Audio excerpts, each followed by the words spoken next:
इस वक्त ट्रेन से अपने घर जा रहा था जिसका नाम इंसू है। तभी इंसू के पास उसकी मॉम की कॉल आई जो उससे पूछती है कि अब सब ठीक है ना। जिस पर वो जवाब देता है, मॉम मैं अपने नए स्कूल में एडजस्ट होने की कोशिश कर रहा हूँ, जल्द हो भी जाऊंगा, तो आप मेरी टेंशन मत लीजिए। और दूसरी बात से भी बेफिक्र रहिए, अब मैं भूतों पर भी ज्यादा ध्यान नहीं देता, जिससे हम समझ पाए कि इंसू भूत आत्माओं को देख सकता है। जिस बात का सबूत हमें यहाँ दिखाया भी गया, जब एक लॉकेट जिसे इंसू ने हाथ में पकड़ा हुआ था वो हिलने लगता है तो फौरन उसे अपने सामने एक लड़की का भूत दिखने लगता है। अब पहले तो इंसू से नजरअंदाज करने की कोशिश करने लगा, पर जल्दी लड़की के भूत को पता चल गया कि ये मुझे देख सकता है। इंसू ने हाथ में जो लॉकेट पकड़ा था वो तब अचानक हिलने लगता है जब आसपास कोई भूत आत्मा वगैरह। ये लॉकेट इंसू को उसके दादाजी ने दिया था क्योंकि वो भी भूतों को देख सकती थी। अब इंसू भूतों को अनदेखा ये नजरअंदाज इसलिए करता था क्योंकि वो नहीं चाहता था कि किसी भूत को पता चले कि मैं उन्हें देख सकता हूँ, क्योंकि अगर भूतों को इस बात की भनक लग गई कि वो हमें देख सकता है तो वो इंसू के पीछे पड़ जाएंगे, उससे मदद मांगेंगे कि हमें आजादी सुकून दिलवाओ, जिससे इंसू की जिंदगी पर बुरा असर पड़ सकता है। इसीलिए फौरन ट्रेन से उतरकर घर की तरफ जाने लगा। घर पहुंचकर वो देखता है कि उस लड़की का भूत मेरा पीछा करते करते यहाँ तक आ गया है, जो इस वक्त उसके कंधे पर बैठी हुई थी और उससे मदद मांग रही थी क्योंकि उसकी आत्मा भटक रही थी। इसलिए अब इंसू उसकी मदद करने का फैसला करता है। वो पुलिस को बता देता है कि उस लड़की की लाश कहाँ पर है, जिसे कुछ ही देर में पुलिस ढूंढ भी निकालती है। और अब अपनी ही लाश को देखकर लड़की की आत्मा काफी दुखी होकर रोने लगी, जोर से चिल्लाती है। और अब इंसू से उस आत्मा का दुख देखा नहीं जाता, इसलिए वो इस सबसे दूर जाने का फैसला करता है। वो अपने अंकल को कॉल करके कहता है कि अंकल जी मैं बहुत जल्द आपके पास आ रहा हूँ, मैं वही रहूंगा और बाकी पढ़ाई भी वही पूरी करूंगा। इंसू की अंकल के पास भी ये ताकत थी, उसकी तरह वो भी भूतों को देख सकती थी। कहती है बेटा तुम भी भूतों को देख सकते हो और मैं भी, अगर हम दोनों साथ रहे तो ये घर तो भूतों से भर जाएगा। और वैसे भी तुम आखिर कब तक इन भूतों से भागती रहोगी और आए दिन अपने स्कूल बदलती रहोगी, इसलिए तुम बस उन्हें नजरअंदाज करो और कुछ नहीं।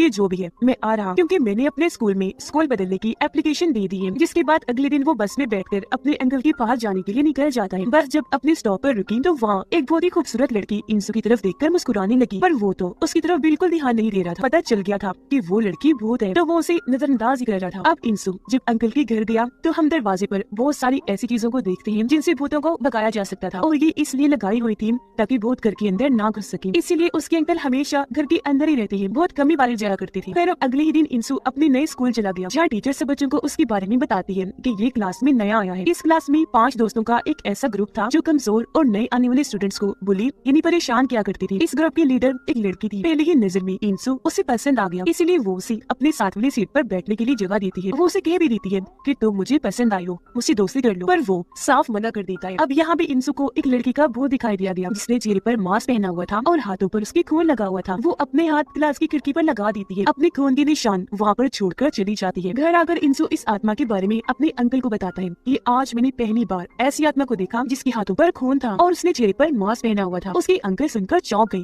कहते हैं कि ऐसी खून वाली आत्माएं बहुत ही खतरनाक होती हैं और उन सब की मौत दर्दनाक हुई होगी, इसलिए वो अपना बदला लेने जरूर आती है। जितना हो सके इनसे दूर रहो। अगले दिन स्कूल में ब्रेक के दौरान इंसू एक पार्क में गया जहाँ वो एक औरत और उसके डॉग को बैठा हुआ देखता है। उसे दोनों इस जगह पर बैठे हुए अच्छी लग रही थी, तो वो उनकी ड्राइंग बनाने लगा। तभी अचानक यहाँ उसे खूबसूरत लड़की का भूत आ गया जिसे इंसू ने बस में देखा था। यहाँ हमें लड़की के भूत का नाम पता चला जो मून था, और वो इंसू के साथ में आकर बैठ जाती है। इस बार भी वो उसे नजरअंदाज ही करता है। मून जब उसे ड्राइंग बनाता हुआ देखती है तो कहने लगी कि वो जो औरत है वो अंधी है और उसका जो डॉग है वो मर चुका है। तुमने उसकी ड्राइंग बनाई तो इसका मतलब तुम उसकी आत्मा को देख सकते हो, इसीलिए अब मुझे नजरअंदाज करने का नाटक बंद करो, समझ आई? मैं जानती हूँ कि तुम मुझे देख सकते हो और ये भी कि किस वजह से मुझे तुम नजरअंदाज कर रहे हो। तुम बेफिक्र रहो, मैं तुमसे कोई मदद नहीं मांगूंगी, न ही अपनी कोई ख्वाहिश पूरी करवाऊंगी कि तुम मेरी आत्मा को आजादी दिलवाओ। ये सुनकर इंसू खुश हो जाता है, जिसके बाद एक घर में कोई एक डॉग को बड़ी बेरहमी से चाकू से मार देता है, जिसका खून स्कूल के ग्रुप की एक लड़की की तस्वीर पर जाकर गिर गया। जिसके अगले दिन ग्रुप की 2 लड़की इंसू को धमकाने लगी कि हमारी दोस्त ग्रुप लीडर से दूर रहो वरना अच्छा नहीं होगा। जिस पर इंसू कहता है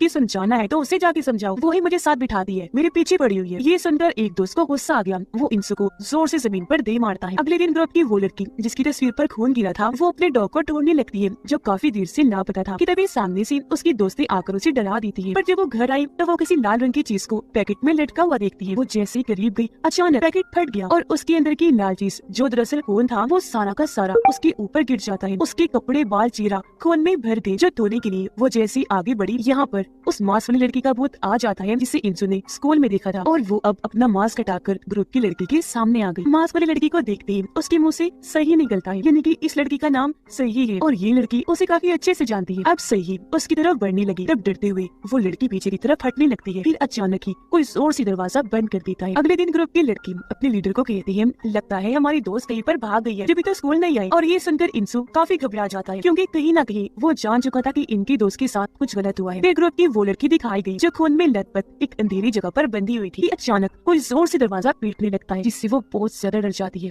अब हमने देखा कि अगले दिन इंसू के अंदर हिम्मत आ जाती है। वो ग्रुप के एक लड़के को रोकता है जो एक लड़की को परेशान कर रहा था। लड़की उसका शुक्रिया अदा करती है जिस वजह से उसके अंदर और हिम्मत पैदा हो गई। रात के वक्त ग्रुप की एक लड़की और एक लड़का अपना फोन लेने आए थे जो क्लास में टीचर ने उनसे छीन लिया था। मोबाइल तो इन्हें मिल गया, पर जब ये यहाँ से जा रही थी तो यहाँ सही की आत्मा आ गई जो उन्हें पहले तो काफी डराती है। लड़की ने अपने ग्रुप लीडर को फोन करके बता दिया था कि सही हमें मारना चाहती है, जिसके बाद एक एक करके दोनों को बड़ी बेरहमी से मार डालती है। अगले दिन स्कूल में सबको पता चल गया था कि उस ग्रुप के 2 लोग गायब हैं। ये खबर सबको ही हैरान करके रख देती है। उन्हें कुछ समझ नहीं आ रही थी कि आखिर बच्चे गायब कहाँ हो रहे हैं। पर ग्रुप लीडर जिसे पता था कि उनके साथ क्या हुआ, वो बस बैठी परेशान हो रही थी। किसी को फिलहाल कुछ नहीं बताती कि कल रात मेरी दोस्त ने मुझे फोन करके बता दिया था कि हमें सही मारना चाहती है। अगले दिन इंसु को उस मास्क वाली लड़की यानी कि सही की आत्मा के बारे में एक दूसरी आत्मा से पता चल जाता है। इसीलिए वो क्लास में आकर सबसे सही के बारे में पूछता है, पर उसे कोई जानकारी नहीं मिली। तब ग्रुप लीडर उसे बताती है कि वो एक नंबर की पागल लड़की थी। ये सुनकर इंसु से सही की तस्वीर मांगता है, पर उससे पता चला कि वो तो इतनी अजीब थी कि उसने कभी तस्वीर ही नहीं बनाई क्योंकि उससे पसंद नहीं थी। इसी बीच चुपके से क्लास की एक लड़की इंसु को सही की तस्वीर भेजती है और साथ में मैसेज भी कर देती है कि किसी को भी इस बारे में ना बताना कि मैंने ये तस्वीर तुम्हें सेंड की है। सही की तस्वीर देखकर इंसु काफी चौंक जाता है। ऐसा लग रहा था उसने पहले से इसको देखा हुआ है। जिसके बाद वो आकर मोन से मिला और उससे भी सही के बारे में पूछने लगता है, जिस पर मोन कहती है कि सही के बारे में कौन नहीं जानता, यहाँ तक कि सबको ये भी पता है कि वो मास्क क्यों पहनती है। ये सुनकर इंसु अब ग्रुप लीडर से सही की जानकारी लेने की कोशिश करता है, जिस पर उसका दोस्त इंसु को काफी पीटता है। फिर पूछने लगा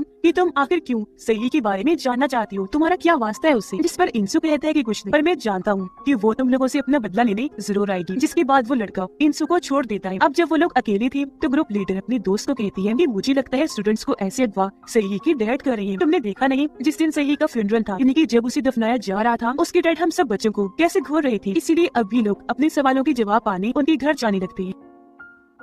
इंसु अपने अंकल को सही के बारे में बताता है और उन्हें ये हैरानकुन जानकारी देता है कि वो है तो एक ही लेकिन 2 अलग अलग रूपों में है। जिस पर उसकी अंकल जवाब देती है कि कभी कभी इंसानों की तरह आत्माओं को भी स्प्लिट पर्सनैलिटी डिसऑर्डर हो जाता है, जो एक ऐसी बीमारी है जिसमें एक इंसान कई सारे रूपों और शख्सियत के साथ जी रहा होता है। और आत्माओं के साथ ऐसा इसलिए होता है क्योंकि मरने से पहले उन्हें लोगों ने बहुत सताया होता है। अब तभी इंसु के पास ग्रुप लीडर का मैसेज आया जो उसे फौरन सही की डैड के घर आने का कहती है और ये भी कि मेरी जान को खतरा है। पर उसके अंकल इंसु को जाने से मना कर देते हैं और क्योंकि उसने कैसे भी करके ग्रुप लीडर की जान बचानी थी तो वो जाना चाहता था। तब उसके अंकल उसे उसके दादाजी का खंजर देते हैं, ये कहते हुए कि इससे भूतों को मारा जा सकता है। सही के डैड के घर पर उसकी आत्मा ग्रुप लीडर और उसके दोस्त को काफी डराती है। उसने यहाँ भी मास्क पहना हुआ था, जिसके बाद सही की आत्मा अपने डैड के अंदर आकर दोनों को बड़ी बेरहमी से मार देती है। अब उनके मरने के बाद इंसु यहाँ पर पहुंचा जो देखता है कि सही की डैड मदहोशी की हालत में घर से कहीं पर जा रही है। उनको नजरअंदाज करके जब वो अंदर गया तो उसे ग्रुप लीडर के साथ साथ उसके दोस्त की भी लाश मिली। फिर अलमारी को चेक करने पर उसे सही की आत्मा भी दिख जाती है और अब जैसे इंसु उसका मास्क हटाता है